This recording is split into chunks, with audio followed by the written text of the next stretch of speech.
우리 다 함께 고린도 후서 7장 10절 말씀을 보도록 하겠습니다. 우리 다 함께 한 목소리로 읽어보도록 하겠습니다. 시작. 하나님을 뜻대로 하는 근심은 회개를 이루어 다시 돌이킬 수 없는 구원에 이르게 하거니와 세상의 근심은 사망을 이루느니라. 기도하겠습니다. 사랑하는 아버지 하나님, 오늘도 저희가 구원에 관해서 말씀을 살펴봅니다. 하나님께서 이 시간 저희에게 말씀하여 주시옵고 성령님을 통해 깨달음을 허락하여 주시옵소서. 저희들의 마음속에 깊이 있게 말씀하여 주시옵고 어두운 저희들의 마음에 빛을 비추어 주시옵소서. 감사드리며 예수님의 이름으로 기도드립니다. 아멘. 지난주에 우리는 구원에 이르는 믿음, 구원에 이르는 믿음에 대해서 살펴보았습니다. 잠시 우리가 지난주에 보았던 것을 다시 한번 생각해 보겠습니다. 성도님들, 한 사람이 복음에 대해서 지식적으로 아는 것만으로 구원받을 수 있습니까? 네, 아닙니다. 그렇다면은 그 복음의 지식을 사실로 인정하면 구원을 받습니까? 네, 아닙니다. 그렇다면 구원받기 위해 우리는 어떻게 해야 합니까? 우리가 예수님을 살아있는 구원자로서 개인적으로 신뢰해야 합니다. 그런데 성경은 우리가 구원받는 것에 대해 얘기할 때 믿음뿐만 아니라 회개라는 단어도 자주 사용합니다. 오늘 말씀 주제는 그래서 회개입니다. 먼저 구원을 위한 회개와 믿음의 관계부터 살펴보겠습니다. 구원을 위한 회개와 믿음의 관계. 이 둘의 관계를 이해하는 데 도움이 되는 그림을 준비했습니다. 제가 오늘 준비한 그 유인물에도 있는데요. 여기 가운데 보시면 회심이라는 단어가 있습니다. 회심이라는 단어 자체의 의미는 돌아선다는 겁니다.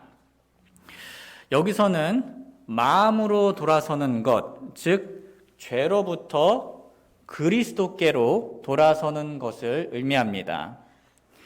죄로부터 돌이키는 것, 죄를 기준으로 죄로부터 돌이키는 것을 회개라 부르고 그리스도를 기준으로 그리스도께로 향하는 것을 믿음이라고 부릅니다.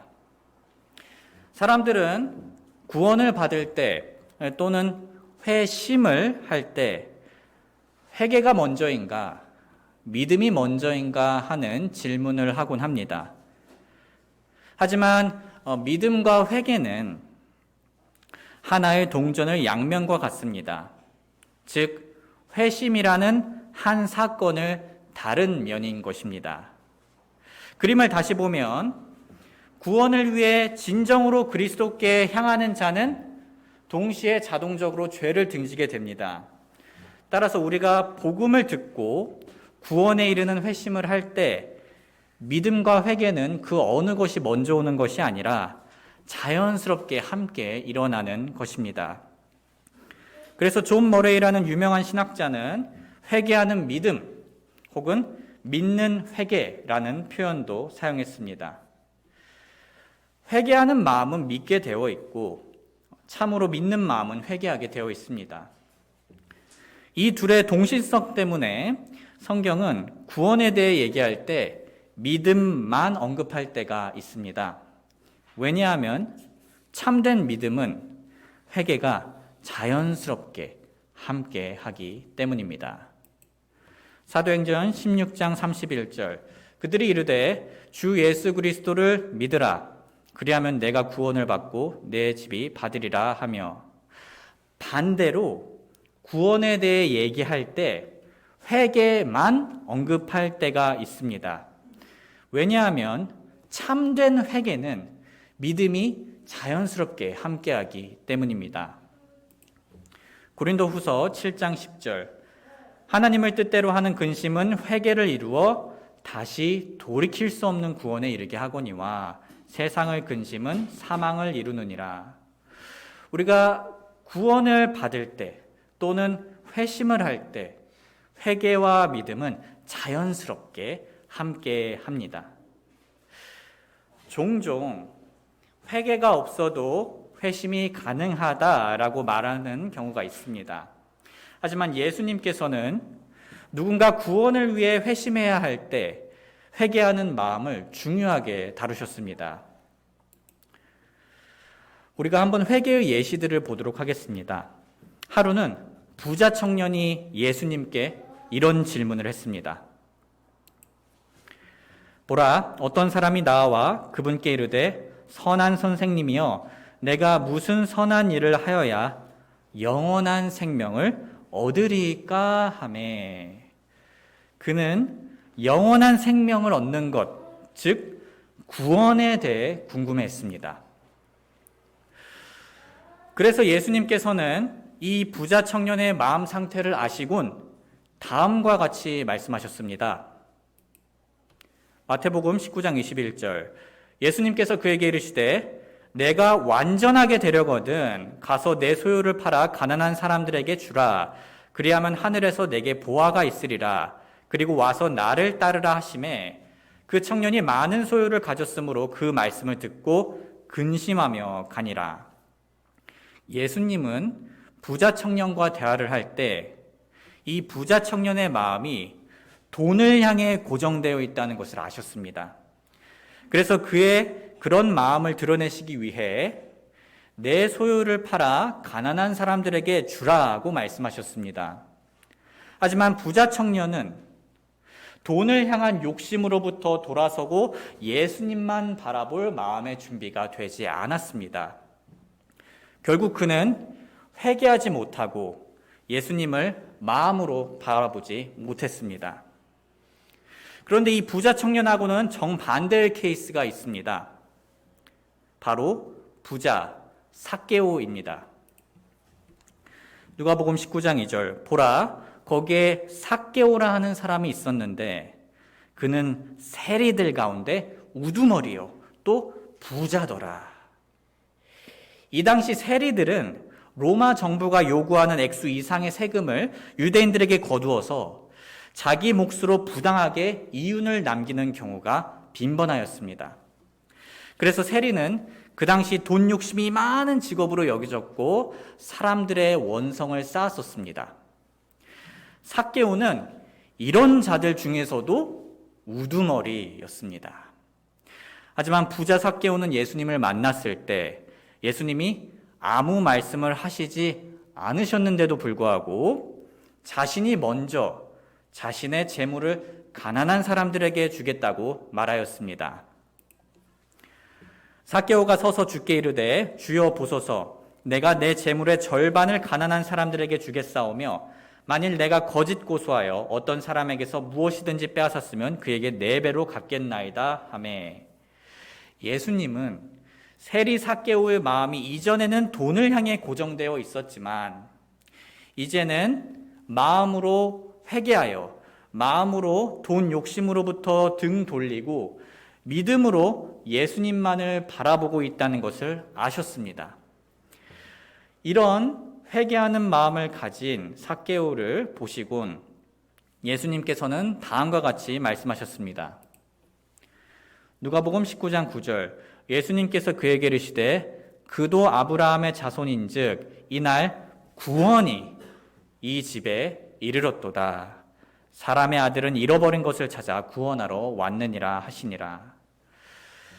부자 청년과 부자 삭개오는 둘 다 그 마음이 돈을 향해 고정되어 있었습니다. 이전에는 돈이 그들의 신이었고 돈이 그들의 인생을 위한 구원자였습니다. 예수님께서는 그 둘을 만났을 때 그분은 그들의 마음이 어디를 향해 있었는지를 잘 아셨습니다. 부자 청년은 마음으로 여전히 그 신을 계속 바라보며 근심하였습니다. 하지만 부자 삭개오는 그 신을 향해 등을 돌리고 예수님만 바라보며 기뻐하였습니다. 삭개오는 회개하고 믿은 것입니다. 더 짧게 말하자면 삭개오는 회심하였습니다. 그렇게 구원받았습니다. 사랑하는 성도님들, 사람들은 다 마음속에서 자신들이 바라보고 있는 신들이 있습니다. 그것은 부자 청년처럼 돈일 수도 있고, 나의 능력일 수도 있고, 세상이 주는 혹은 육신이 주는 쾌락일 수도 있고, 주변 사람들의 시선일 수도 있고, 나의 인생 철학일 수도 있습니다. 무신론자들도 결국은 자신을 믿는 것이기 때문에 마음으로 자신을 바라보는 것입니다. 이런 것들을 바라본다는 것은 자동적으로 예수님을 등 뒤에 두는 것입니다. 하지만 우리가 복음을 듣고 회심한다는 것은 회개함으로 모든 것으로부터 뒤돌고 믿음으로 오직 그리스도만을 구원자로 바라보는 겁니다. 이사야서 45장 22절 우리 한번 다 같이 읽어볼까요? 시작. 땅의 모든 끝이여 나를 바라보라. 그리하여 너희는 구원을 받을지어다. 나는 하나님이요 나 외에는 다른 이가 없느니라. 우리가 지금까지 배운 것을 잠시 정리하겠습니다. 복음을 듣고 우리가 구원받을 때 가지는 마음의 자세인 회심은 돌아선다는 의미를 가지고 있습니다. 여기서는 마음으로 돌아서는 것, 즉 죄로부터 그리스도께로 돌아서는 것을 의미합니다. 죄로부터 돌이키는 것을 회개라 부르고 그리스도께로 향하는 것을 믿음이라 부릅니다. 믿음과 회개는 하나의 동전의 양면과 같습니다. 즉 회심이라는 한 사건을 다른 면인 겁니다. 구원을 위해 진정으로 그리스도께 향하는 자는 동시에 죄를, 내가 붙들고 있는 신을 등지게 됩니다. 믿음과 회개가 한 사건을 다른 면이기 때문에 성경은 구원에 대해서 말할 때 혹은 복음 전파를 할 때 둘 중 하나만 말할 때가 있습니다. 우리가 한 번 회개하는 마음으로 믿거나 믿는 마음으로 회개를 한다면 영원한 구원을 받습니다. 요한복음 3장 16절 하나님께서 세상을 이처럼 사랑하사 자신의 독생자를 주셨으니 이것은 누구든지 그를 믿는 자는 멸망하지 않고 영존하는 생명을 얻게 하려 하심이라. 고린도후서 7장 10절 하나님의 뜻대로 하는 근심은 회개를 이루어 다시 돌이킬 수 없는 구원에 이르게 하거니와 세상의 근심은 사망을 이루느니라. 그런데 여기서 우리가 이제는 그리스도인으로서 중요하게 보아야 할 면이 있습니다. 그것은 바로 우리가 구원받은 후의 삶에서도 회개가 중요하다는 겁니다. 구원받은 후에는 또 구원받기 위해 회개하는 것이 아닙니다. 왜냐하면 방금 성경에서 보았던 것처럼 우리가 받은 구원은 영원한 생명이며 돌이킬 수 없는 구원이기 때문입니다. 그리스도인의 삶이 시작되면서 하나님과 새로운 관계로 살아갈 때 우리의 회개의 동기는 구원받기 전과 다릅니다. 어떻게 다른지 이해하기 위해 간단한 예를 들어보겠습니다. 저와 제 아내는 결혼 전에는 남이었지만 결혼 후에는 법적으로 부부입니다. 저는 결혼 생활을 하면서 항상 잘하지만은 않습니다. 제가 아내한테 잘못할 때가 있습니다. 그때 저는 회개를 합니다. 즉 잘못으로부터 돌이킵니다. 그때의 회개의 목적은 제 아내와 또 결혼하려고 하는 것이 아닙니다. 혹은 저의 명성이 떨어져서 회개하는 것이 아닙니다. 혹은 제가 세운 저의 의로운 기준에 도달하지 못해서 제 자신을 유감스러워하는 것도 아닙니다. 제가 부부관계에서 저의 잘못으로부터 돌이키는 이유는, 즉 회개를 하는 이유는 제 아내에게 잘못해서 회개하는 겁니다. 아내의 마음을 아프게 해서 회개하는 겁니다. 제가 아내를 사랑하기 때문에 회개를 하는 겁니다. 이런 회개는 아내를 기준으로 제 삶의 방향과 태도를 조정하는 시간이 됩니다. 이처럼 우리가 구원받은 후에 하는 회개는 또 구원받기 위해 회개하는 것이 아닙니다. 혹은 주변에서 볼 때 우리의 그리스도인의 명성이 떨어져서 회개하는 것이 아닙니다. 혹은 우리가 세운 우리만의 의로운 기준, 즉 완벽주의에 도달하지 못해 우리 자신을 유감스러워하는 것도 아닙니다. 우리가 하나님과의 교제 관계에서 회개를 하는 이유는 우리 하나님께 잘못해서 회개하는 겁니다. 하나님의 마음을 아프게 해서 회개하는 겁니다. 하나님을 사랑하기 때문에 회개하는 겁니다. 이런 회개는 하나님을 기준으로 우리의 삶의 방향과 태도를 조정하는 기회가 됩니다. 성숙하게 부부가 사랑하기 위해서 잘못을 했을 때 회개가 꼭 필요한 것처럼 성숙하게 하나님을 사랑하기 위해서 회개는 그리스도인의 삶에 꼭 필요한 부분입니다. 사랑하는 성도님들, 그리스도인으로서 우리의 마음은 지금 무엇을 바라보고 있습니까? 우리의 마음은 처음 회심했을 때처럼 모든 것을 등지고 예수님만을 바라보고 있습니까? 아니면 이제는 예수님이 아닌 다른 것들의 마음이 고정되어 있습니까? 우리의 마음은 도대체 어디를 향해 있습니까? 만약에 결혼식에서는 서로만 바라보겠다고 고백한 신혼부부가 나중에는 서로가 아닌 다른 곳을 바라보며 등지고 있다면 그 결혼 생활이 얼마나 불행하겠습니까?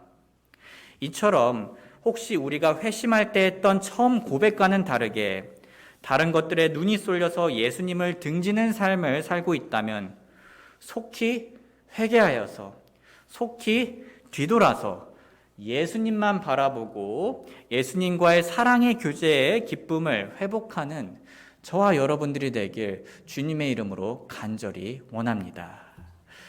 우리 잠시 노래가 연주되는 동안 현재 우리의 마음이 무엇을 바라보고 있는지 솔직하게 점검하고 기도를 통해 회개하는 시간을 가져보도록 하겠습니다.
기도하겠습니다.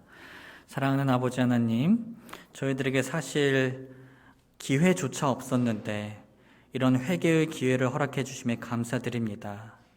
모든 것이 다 하나님의 은혜입니다. 구원을 받기 전이든 구원을 받은 후든 항상 저희들의 합당한 자세는 죄로부터 돌이키고 예수님만을 바라보는 것임을 믿습니다. 저희가 저희들이 만들어낸 마음속 신이 아닌 살아계신 예수님과 눈을 마주치며 사랑하는 삶을 살아갈 수 있도록 도와주세요. 우리들을 항상 바라봐 주시는 예수님의 신실하심을 본받기를 원합니다. 감사드리며 예수님의 이름 받들어 기도하옵나이다. 아멘.